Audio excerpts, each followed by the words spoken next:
Online gaming has developed and maintained a stigma over the years, especially amongst socially minded student populations of universities. We went out into the field to speak with students who self-identified as non-gamers in order to better understand outsider perceptions of the gaming community. First, we explored their gaming backgrounds. Hi, I'm Suzanne. I'm a junior here at Maryland. I'm a government politics major, and I would describe myself as a non-gamer. Hi, I'm Parker Vale. I'm a freshman football player, and I don't consider myself a gamer. I'm Casey. I'm a freshman at Maryland. I'm a math education major, and I am not a gamer. My name is Mike Tart, University of Maryland, play football, and I'm a communications major, and I am not a gamer. These students, though adamant about their unfamiliarity with gaming, nonetheless admitted to having a familiarity with the gaming culture in some capacity. When I was in elementary school, I played the Super Nintendo, Mario Brothers, but that was only a little phase of my life. In my entire life, probably less than 10 or 15 times. They were on a console, mostly like Wii games or some kind of interactive game like Rock Band or something. A sports game type of guy, but to be honest, I'd rather just watch the game, a real game on TV, than I would play a game. I've tried games. I've tried, Call of Duty. The typical mainstream games that everybody's playing. But I've never really found myself getting into them or making it a lifestyle like some people do. Eventually, they begin to open up and reveal their stereotypical views of gamers. I think a gamer is just somebody that plays in excess, just play games all day long. I mean, they're missing classes to play games. They talk about it with their friends all the time, and I'm sure everybody's seen the people in the quad that are just talking about video games and stuff. So I think they'd be in that category of gamer. Have you ever find a gamer as a person that spends most of their free time playing video games and not only plays video games but interacts with other people that play video games? Maybe people who don't know how to interact in society. Somebody who only puts their time into playing a game, which means nothing to the real world. World of Warcraft, I think in particular, has a different connotation than if you're playing those games like Call of Duty or something like that. I know a lot of my guy friends play that, but World of Warcraft usually has a different kind of crowd. It's usually a little bit more of the gamers and the hardcore nerd kind of people. It's a lifestyle. I think it's a different breed of people, which I don't hang out with very often. I don't think people that sit in front of a computer and play a pointless game is normal. I think they're losers. Can I say that? I'm gonna look like a dick. No way. They're sweet and harmless, but it's not someone I would hang out with just because I feel like they don't have the same interests as me. They're not interested in leading a life of actually doing fun things like going to games and actually getting experiences under their belt. They just want to sit in the room all day and play video games and live an alternate lifestyle, which is not what I'm into. So no, probably not. I think it's a waste of time. I think it's a waste of your life. You hear people say all the time, well, I beat the game. Well, what did you accomplish? You didn't accomplish anything. You're the same person you were. If you're spending your entire lives cooped up, get out there and do something meaningful where you can actually look back on memories that you spend with your friends and family instead of sitting in front of a TV or video game screen all day. It's not worth it. I think maybe try getting out there, trying sports, maybe try playing an instrument, try doing something constructive that'll pay off in life, because ultimately you'll be more successful, and you'll also it'll pay off, and it'll be worth it one day when you say, this is what I have from all this hard work, not spending countless hours on the computer, on your Xbox or PS3 or whatever, just wasting your life away. Because if you think about it, in 5 years, none of it's going to be relevant. So it's just, do something constructive. Cut your time in half and do something productive. Get a life. We interviewed a researcher at the University of Maryland College Park about the formation of community and the stereotypes surrounding gaming.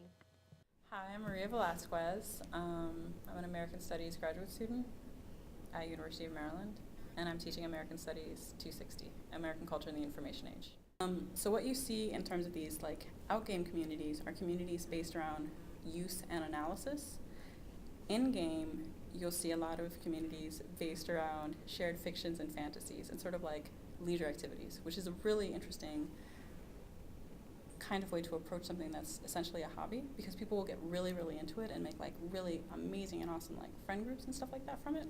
But at the same time, all of that in-game work is seen as being sort of less useful and less healthy than doing something like kickball, you know, which is really interesting because kickball is as much a fantasy as, you know, World of Warcraft, because with kickball you have to pretend that it really, really matters the way that someone kicked a particular ball and that someone caught it or didn't catch it, whereas with World of Warcraft you're pretending it really, really matters that your avatar killed a dragon, you know?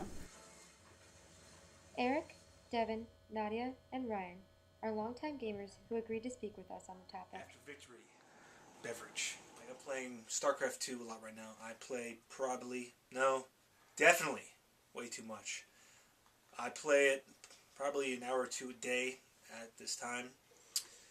But that's because I live in a real world right now and I have to work and do a bunch of other, you know, responsible things. Hi, my name is Ryan Peterson. I work for the federal government and I am a gamer. So sports, MMORPGs, strategy. I like to play adventure games, really, or just kind of like fun arcade style stuff. I'm not really into the whole first person shooter thing. It's kind of weird and a little disturbing to me, but We're certainly not the ones who stay at the computer all day, kind of like in South Park. Well, yeah, there's you know, nor would I consider myself like a professional in that sport like someone in South Korea. Yeah. By the way, the winner recently just got $85,000 for winning a StarCraft 2 game. StarCraft tournament. is a national sport in South Korea. Weird. I've been playing online games for 3 years now. I've been playing MMOs for probably 4 years now, on and off though. I've always had a struggle between MMOs and school, and school usually wins out on that. But what's really interesting about people who have stereotypes about gamers is that they generally don't identify as gamers themselves, even if they play games. Something that I've noticed, particularly on this campus, is that people will do stuff like play Fallout 3 or play, you know, whatever the cool new sports game is or whatever, and they'll spend as much time playing those games as someone else might play World of Warcraft or someone else might play Red Light Center or whatever.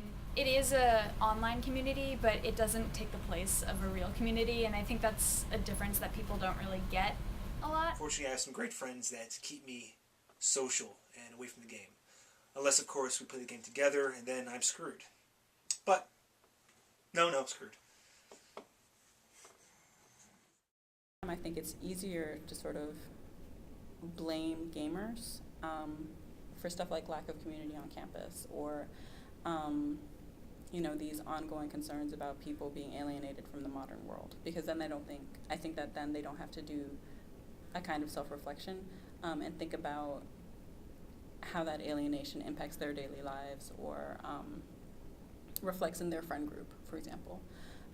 Like I was saying earlier, I think that when you talk about friendship communities created through like World of Warcraft or Red Light Center or Echo Bazaar or Second Life, you see these communities that sort of branch virtual communities and real life communities and are active in real and particular ways and are based around what's essentially a hobby, you know, so that they're not considered as real friendship groups or as real a hobby or as useful a hobby. It's just really, really interesting to me.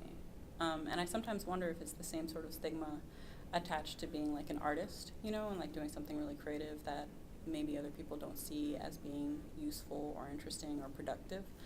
Because you'll see a lot of the same stereotypes that go on about being art and a gamer end up being really similar to the stereotypes associated with being like a really intense and sort of stereotypical artist, you know, where you like have your head in the clouds, maybe you have poor hygiene, you probably dress all in black, you probably have other weird friends, you know.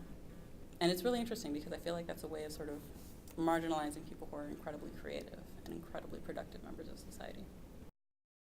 definitely a stereotype involved with World of Warcraft. I don't think it's warranted at all, but there is unfortunately still the stereotype of the 30-year-old man sitting in his mother's basement who does nothing all day but play this game.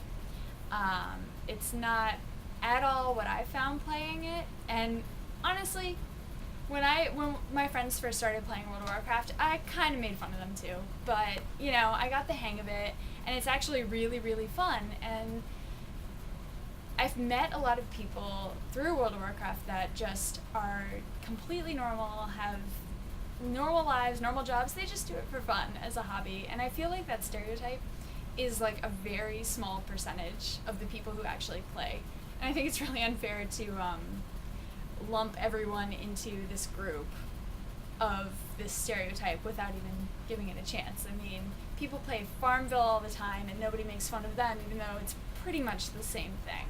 I mean, guys spend hours on Call of Duty, but nobody calls them like a loser who sits in their basement all day. It's the exact same thing in World of Warcraft. Definitely a stereotype that plays about people that play World of Warcraft. That we're all nerds, that we all don't do anything with our lives, that we all sit down in a chair and don't go ever see the sunlight or ever care about other people or go out of our way to do something. Myself, I go out and play hockey, I party all the time, I go out with my friends, I see movies, I love music, I go to concerts all the time. So, I have a bunch of hobbies, gaming being one of them. I would say that you're definitely a connoisseur of video games in the gaming realm. However, at this point, it doesn't take over your entire life. No. So, as ridiculous as it is, playing World of Warcraft definitely changed my life. For the better. For the better. I met my fiance through World of Warcraft. Yeah, that sounds ridiculous. I know. I mean, me and Ryan met through World of Warcraft, but that's never been just our lives. I mean, I don't think I've ever played the game in the same room with him. There's always going to be that tiny number of people who do sit in their parents' basements and play World of Warcraft all day, but the reality is most people are normal and have normal lives and jobs. They do it for fun.